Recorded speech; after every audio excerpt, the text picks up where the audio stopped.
Bonjour, mon nom est Claude Webster, je suis coach, je suis un passionné de performance, je suis pianiste de formation et je travaille principalement avec les chanteurs et les musiciens. La capsule de préparation à la performance aujourd'hui va traiter du courage, le courage de passer à l'action. J'aurais pu l'intituler « Et si le stress était un appel à l'action ». Je vais commencer par vous raconter une expérimentation qu'un biologiste français a fait il y a plusieurs années, Henri Laborie, ou Laborite, je ne sais pas si on prononce le T.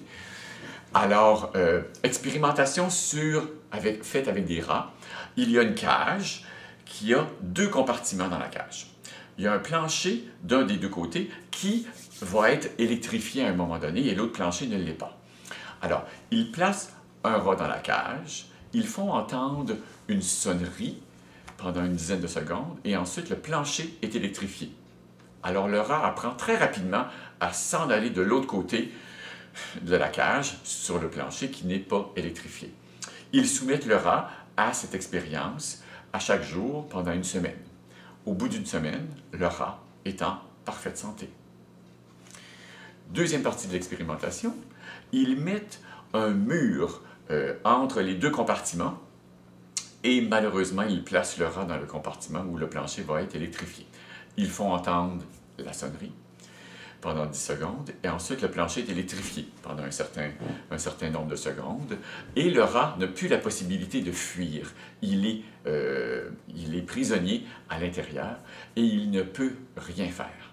Ils le soumettent à cette expérience à tous les jours pendant une semaine et au bout d'une semaine, la santé du rat dépérit. Alors c'était un lien avec l'impuissance acquise dont je parlais, l'autre expérimentation dans la capsule sur le recadrage. Troisième partie de l'expérimentation, même chose, ils mettent cette fois-ci deux rats, mais dans le compartiment avec le plancher électrifié, et il y a toujours un mur qui les sépare. Les deux rats sont prisonniers à l'intérieur de ce compartiment-là. La sonnerie se fait entendre pendant 10 secondes et ensuite le plancher est électrifié. Et là, il se passe quelque chose d'extraordinaire. Les deux rats se battent. Ils se sautent dessus et ils se battent pendant que le plancher va être électrifié. Et à chaque jour qu'ils font l'expérimentation, ils font entendre la sonnerie. Quand les rats entendent la sonnerie, les deux rats commencent à se battre et se jettent l'un sur l'autre jusqu'à temps que le plancher arrête d'être électrifié. Ce qui est extraordinaire, c'est qu'au bout d'une semaine, les deux rats sont en parfaite santé. Alors, l'hypothèse de Henri Laborie, c'est ici l'action était la meilleure façon, la meilleure stratégie de gérer les conséquences négatives du stress. Alors, si je résume, j'ai parlé beaucoup du stress dans d'autres capsules. Vous savez, le stress étant cette réponse automatique, ce réflexe du corps pour faire face à un danger, à la perception d'un danger. Et la réaction est une réponse d'alarme, une réponse qui a une composante physiologique, c'est-à-dire le corps réagit, production d'hormones, l'énergie monte pour avoir accès à l'énergie nécessaire pour faire face au danger, faire face à ce qui se présente à soi. Et il y a une composante aussi psychologique, mentale, où est-ce que l'attention se rétrécit, un effet tunnel, pour nous permettre de vraiment focaliser sur un élément à la fois, sur ce que c'est qui est important pour faire face à ce danger. Donc, cette réaction, cette réponse, vraiment me rappelle, vous savez, on dit que c'est un mécanisme de survie. Alors, si je prends un exemple comme un raton laveur qui est pris au piège, acculé au pied du mur dans une ruelle, le raton laveur va opter en général pour la fuite. Il va avoir peur et il va fuir. Mais s'il est pris, acculé au pied du mur, et il ne peut pas fuir, vous pouvez être sûr qu'il va vous sauter dessus. Il va se battre. Comme si l'instinct de survie prend le dessus. Ce qui est intéressant, c'est que nous, on a tendance à bloquer cette impulsion-là. Parce que c'est socialement mal vu.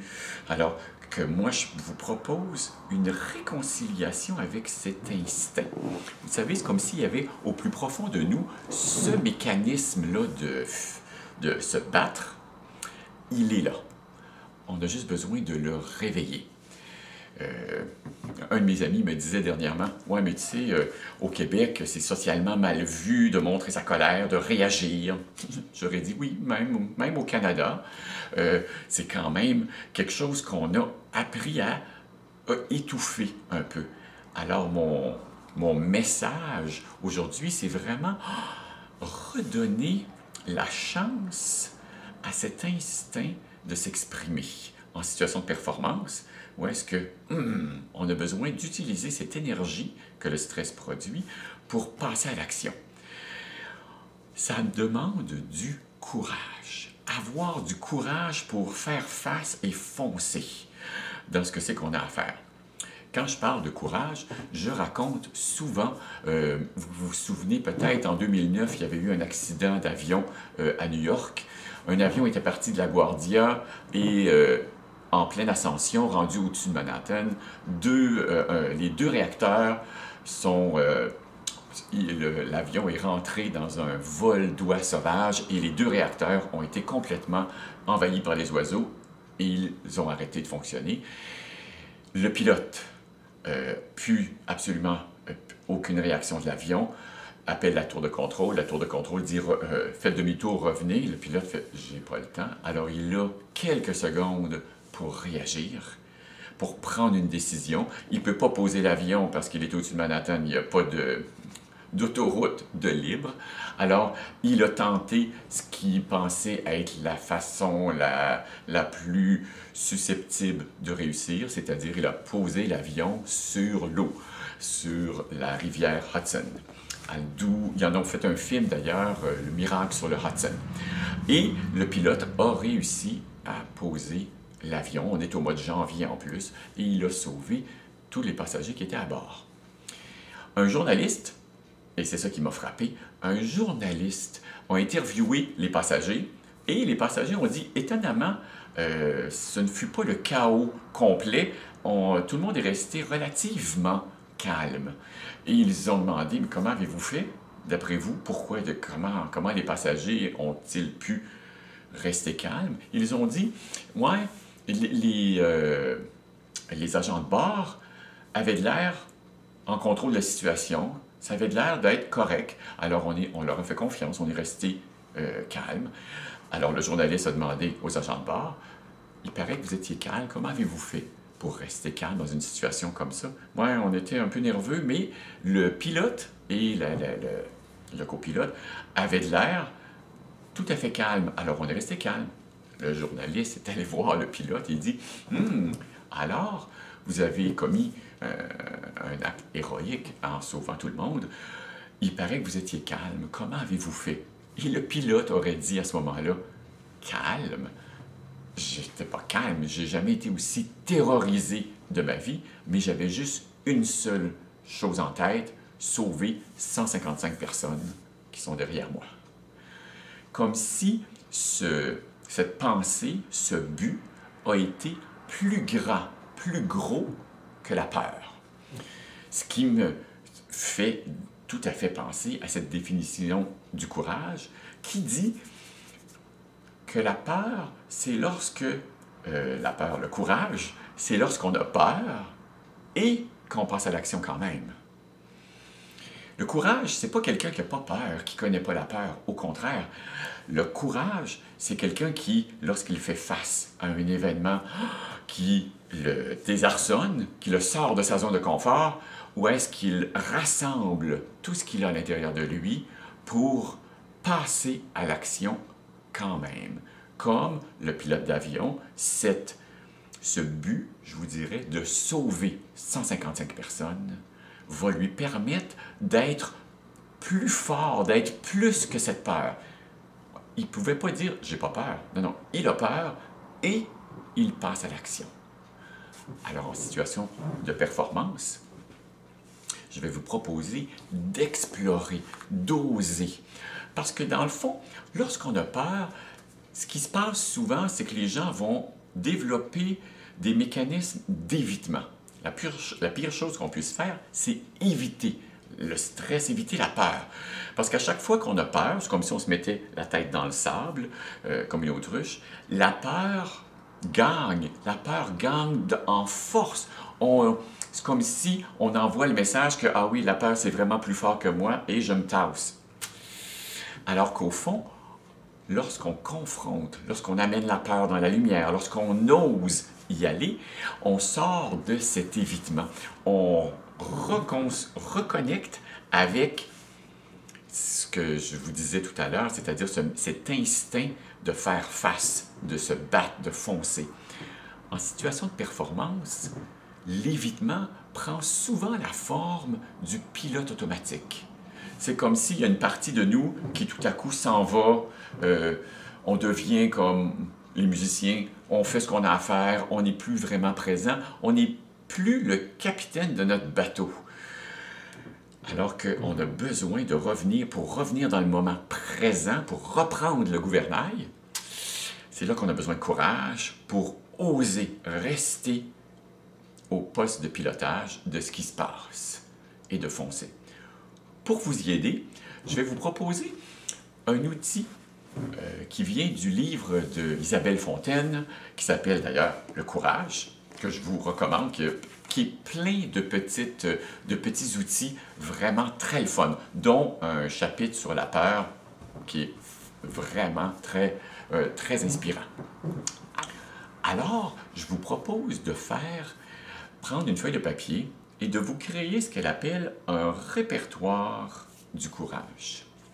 Faire une liste de 5 événements que vous avez dans votre vie, qui vous sont arrivés, qui sont des événements marquants, où vous avez eu du courage. Vous pouvez même ajouter des événements qui vous ont marqué, dont vous avez été témoin, qui ont été vraiment inspirants au niveau de oser, de passer à l'action, d'avoir du courage. Ça peut être même, je vous dirais, une scène, un personnage de film.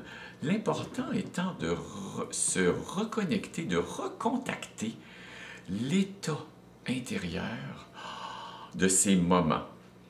Cette liste va vous servir au moment opportun, avant d'entrer sur scène pour les musiciens ou mes chanteurs, avant d'un événement où est-ce que vous vous sentez vraiment en difficulté, va vous servir d'encre pour reconnecter avec cet état intérieur d'avoir eu peur et d'oser. C'est en vous. Vous savez, un peu comme j'avais un ami qui se faisait, lui, une liste de choses qu'il avait accomplies dans sa vie, à toutes sortes de niveaux, et lorsqu'il avait un rendez-vous important chez des clients et que ça l'insécurisait, il prenait sa liste, elle était toujours avec lui dans sa valise, dans sa mallette, et il regardait sa liste.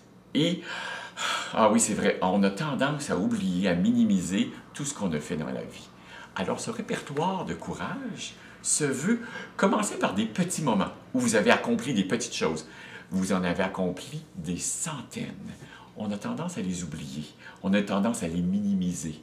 Moi, je vais vous encourager à les ressortir, à en mettre le plus possible sur cette liste-là pour prendre conscience de la force qui est en vous et qui a toujours été là. Vous avez appris à marcher, vous avez appris à lire, à écrire, vous avez appris à maîtriser des centaines et des centaines d'automatismes. Il y a plein de choses que vous avez réussi dans votre vie. C'est le moment d'en faire une liste pour vous inspirer à avoir du courage. Et comme je disais au début de la capsule, et si la peur, le stress, était un appel à l'action?